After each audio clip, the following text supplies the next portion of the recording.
It's my pleasure to introduce Adrienne today. She's an oceanographer with the NOAA Pacific Marine Environmental Lab in Seattle since 2017. She received her PhD in 2006 from the University of Maryland Center for Environmental Science in Oceanography, and had her bachelor degree in 2000 from the University of North Carolina at Wilmington. She's currently working as a PI in the carbon program and oversees the NOAA ASC carbon dioxide flux and ocean acidification mooring network. And she focused her research on using interdisciplinary approaches to explore how physical and biological mechanisms can drive variation in the ocean carbon chemistry. With that, Adrienne, please take it away. Thank you so much. Well, thanks for inviting me. My plan today is to give just a pretty short presentation, so I won't use up the 20 minutes. It would be great if we could have a longer discussion period. I'll focus on the major outcomes related to biogeochemistry that came out of the TPOS 2020 project.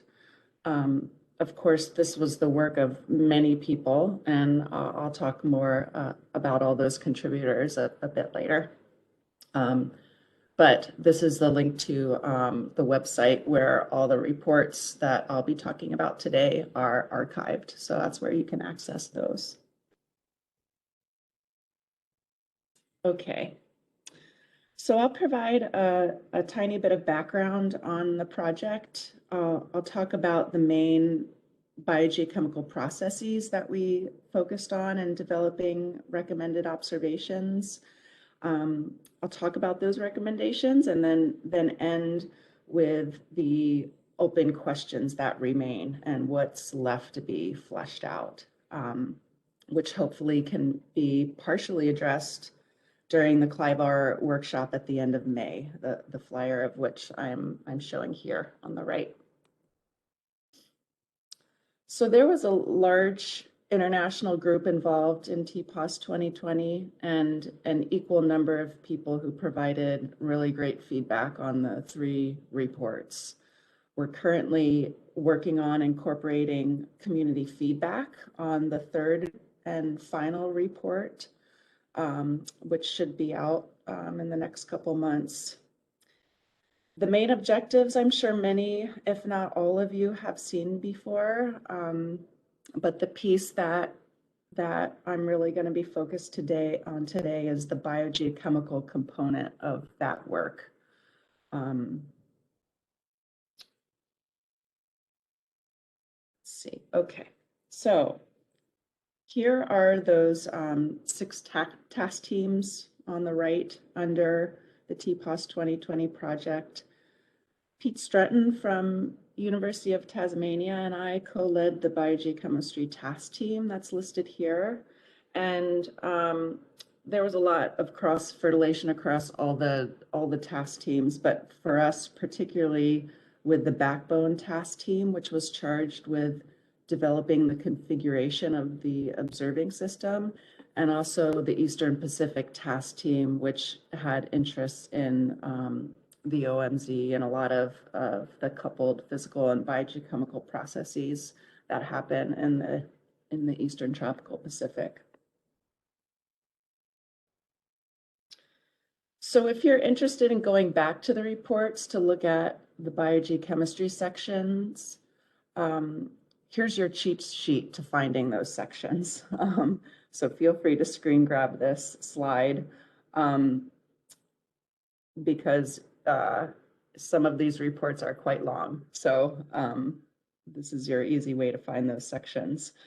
In the first report, our discussion of biogeochemistry was really sparse.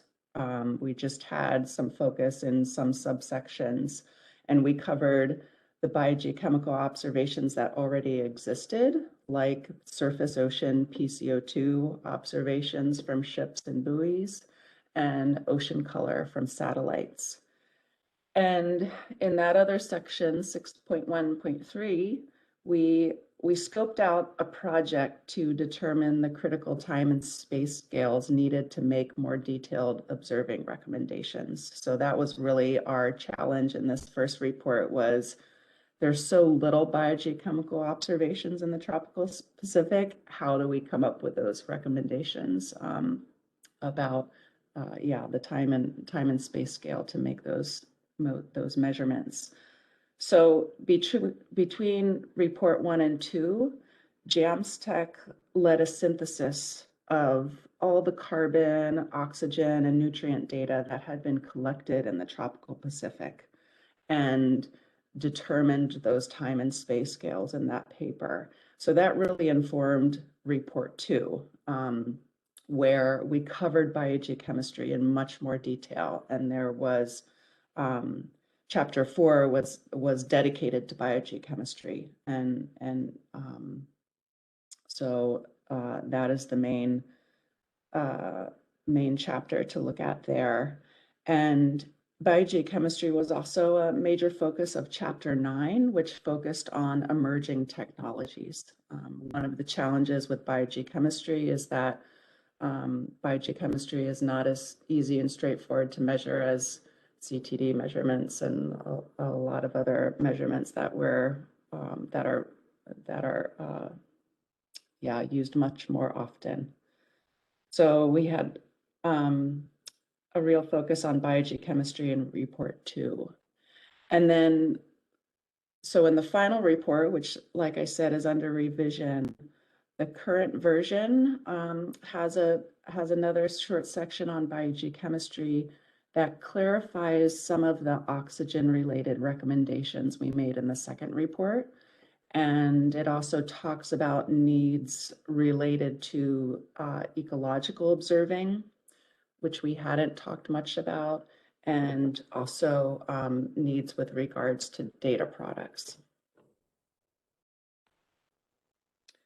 So that second report covers the biogeochemical processes that we wish to address using the Tropical Pacific Observing System.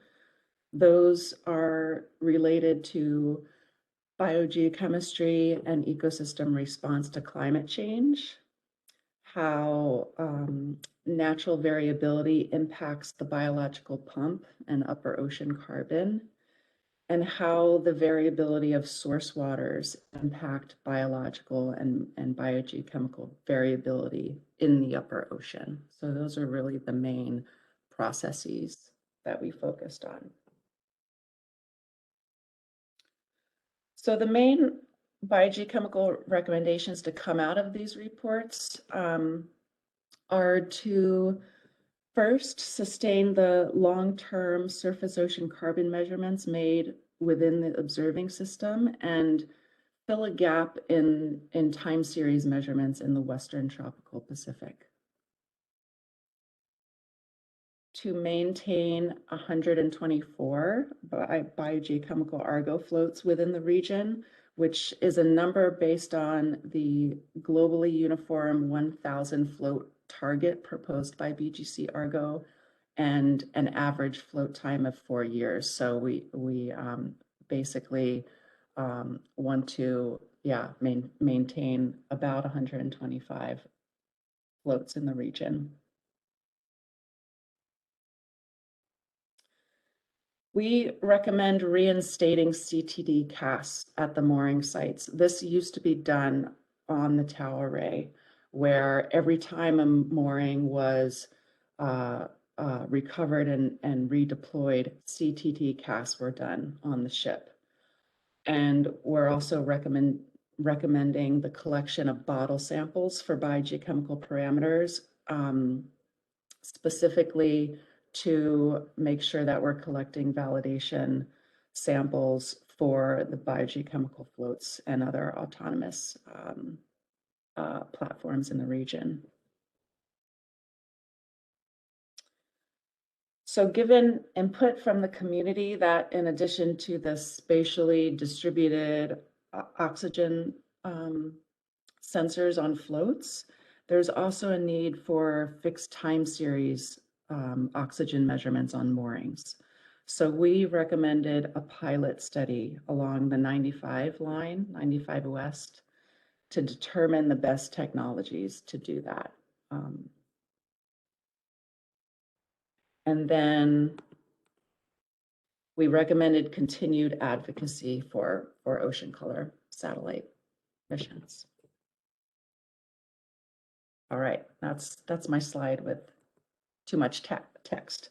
Okay, here's what that looks like in terms of present observations compared to these recommendations for oxygen and nutrient measurements in the bottom left, and for surface ocean PCO2 on the right. So you can see that at present, our measurements of nitrate and oxygen are really sparse. This was just the location basically of biogeochemical floats in the region at the time that this figure was developed. And here's kind of a random distribution of what the floats would look like at the level that we're recommending. And then on the right here, these green lines are the underway PCO2 lines that have been done on the TAO buoy array servicing cruises. There are also some underway lines that go across the equatorial Pacific.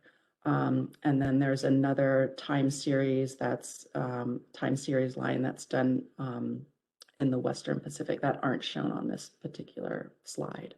But then for the proposed T-Post 2020, we're basically recommending 2 additional time series sites and additional underway measurements.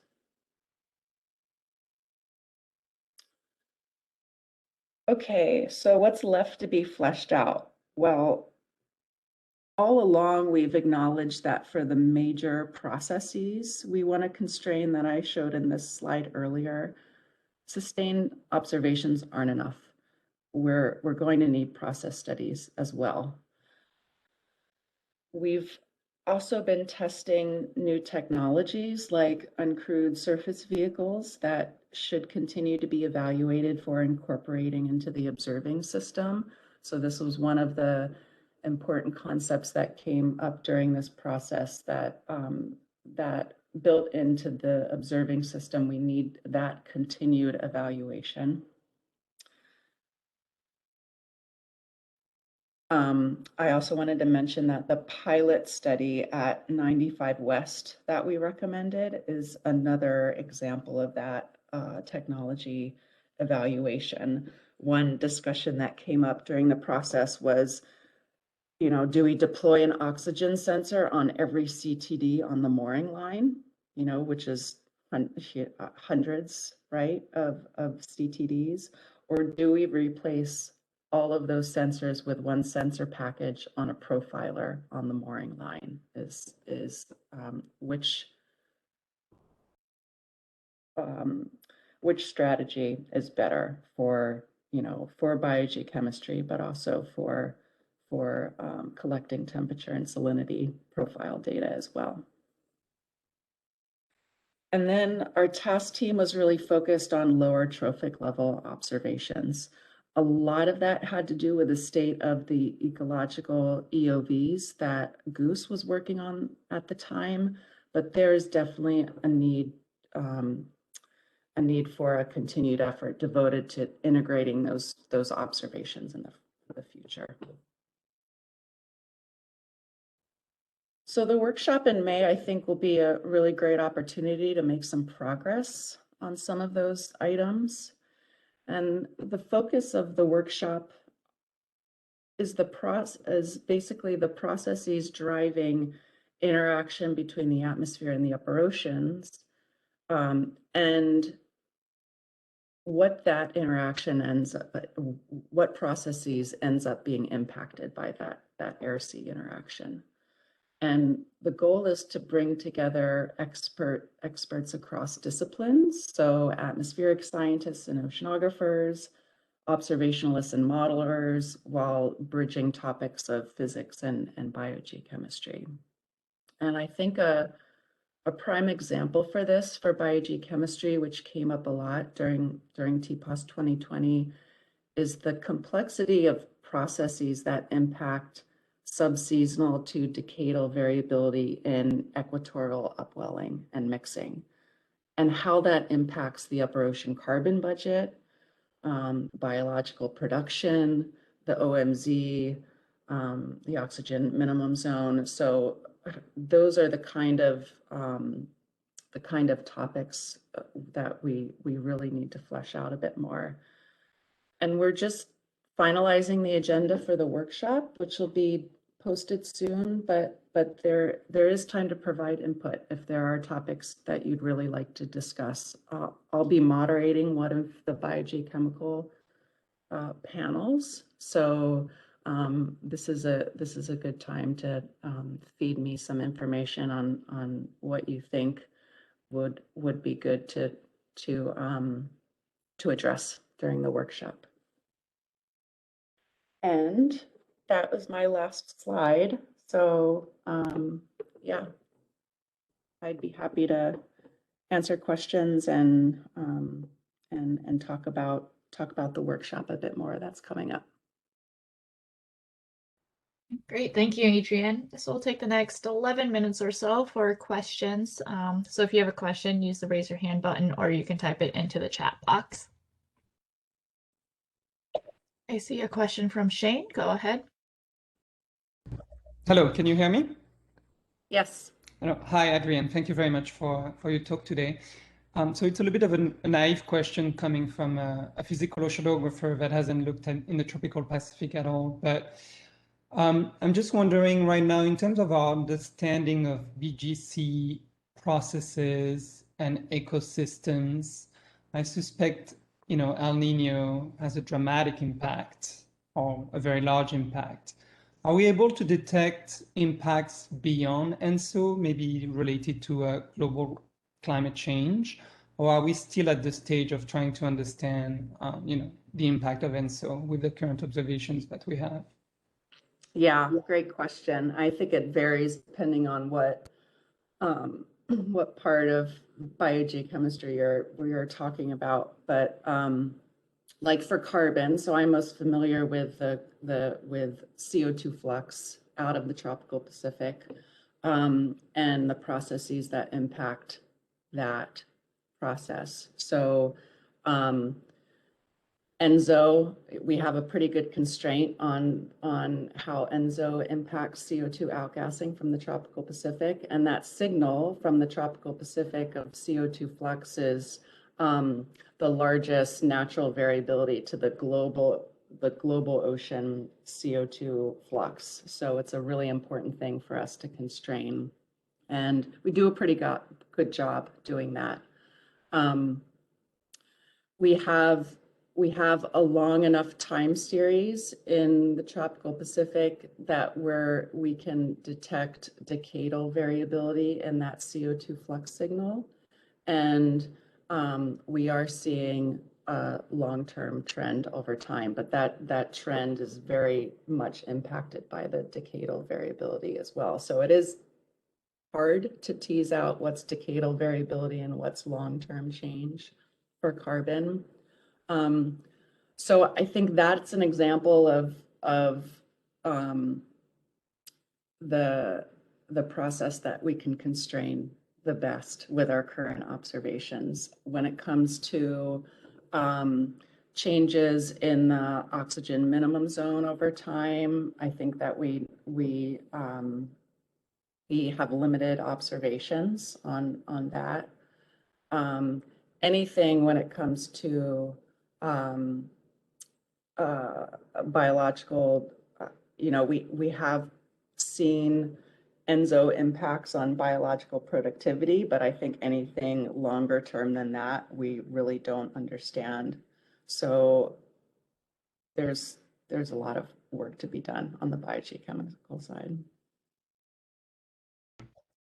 Great, thank you. And if I may, I actually have a follow-up question, a topic of conversation maybe for the audience.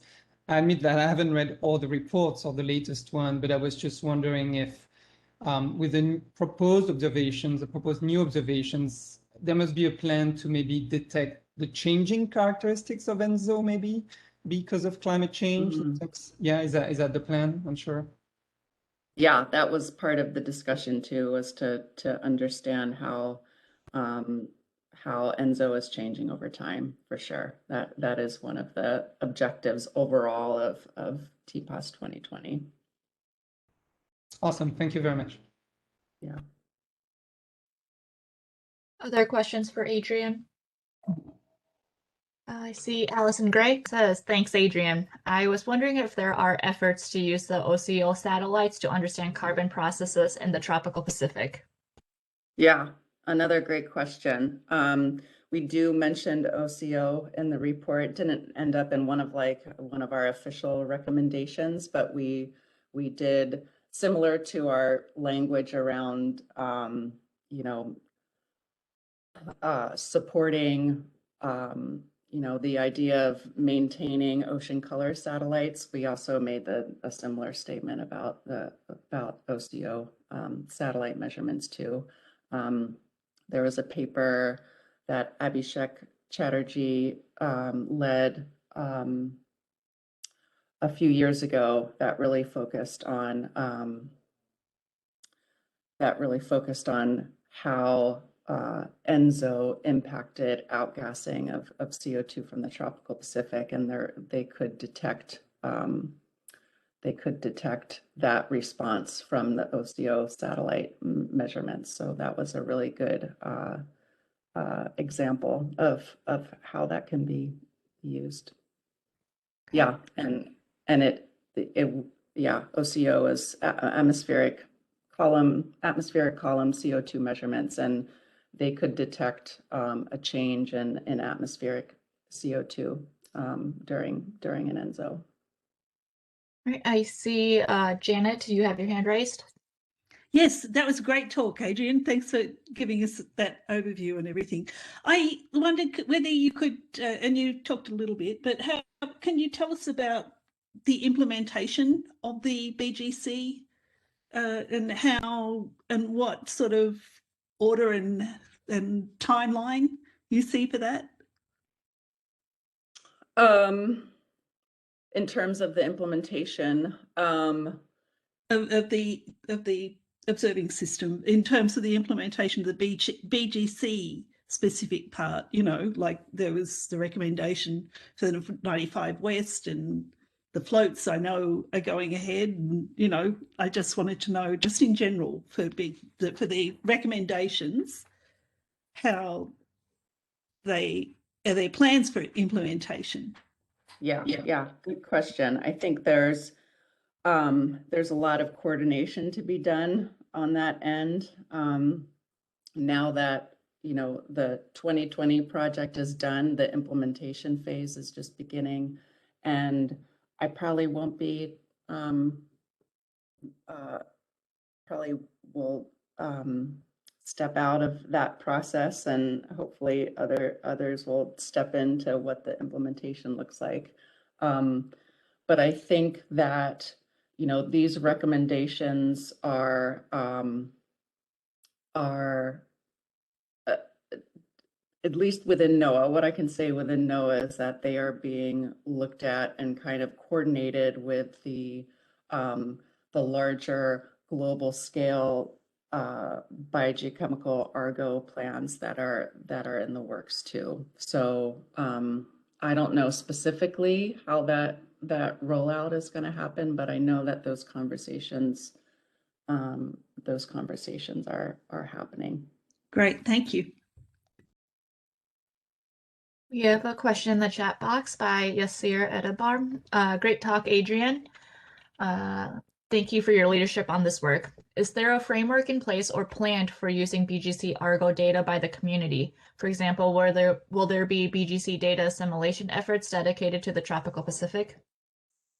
Yeah, good question. I mean, that's a really great topic, I think, to talk about in May at the May workshop, because that's really, this next phase question. How do we organize as a community in the next phase, and what products does the community really need? And I think at that workshop in May, we'll have the people there to talk about that. I know that Matt Masloff or Ariane Verdi are attending the workshop they've been working on data assimilation for the tropical Pacific region. So we can start talking about what targeted data products we need, because there will be the global biogeochemical Argo program. We'll talk about, global gridded data products that are provided, but do we need something at a different scales in the tropical Pacific? I don't know. That's a good thing for us to touch upon in May. And I think we have time for one more question. Mike Patterson, do you want to unmute yourself? Yeah, so just to follow on a question following this, but US CLIVAR is organizing an Earth system reanalysis workshop for November. And in that effort as well, there's going to be a look at the capabilities for Earth system data assimilation and development of an integrated effort, which will also focus in part on the challenges of data assimilation for BGC data. And so I think the workshop that's coming up in May will help inform that discussion there as well. The other thing I wanted to ask you is, in terms of with the global deployment of the BGC Argo floats, is there hope then that as field campaigns and process studies are scoped out for the tropical Pacific, that wellness maybe, that the deployment plan for Go BGC will help, I guess, motivate the early deployment in the Pacific Ocean, tropical Pacific, to help support the field work there. Yeah, that's a great point. There's definitely Go BGC is definitely looking for ships that are making the validation measurements that they require to leverage for deployment of those floats. So I think process studies that come out of this as recommendations, I think would be, that would be a great opportunity to link those two efforts. Great. There's going to be I guess a challenge in a sense, or a race to get who gets them first, right? Yeah. So this will position well, I think, for the tropical Pacific community to advocate or make the case for deployments there in support of field work. For sure. All right, I think that will wrap up our pause webinar for today. So thank you so much, Adrienne, for presenting, and thank you for all the participants that are on the line today. The workshop for the TPON workshop that Adrienne mentioned, we are still accepting registration, so it's not too late, and it's all virtual, so you can join from the comfort of your house. Our next pause webinar, it will be scheduled for May 6th. It will feature Jerome Fischer of University of California, Santa Cruz. Talk is entitled Recent Advances in Marine Ecosystem Modeling in the California Current. So I hope to see you at that pause webinar. And again, thank you so much, Adrienne, for your presentation today.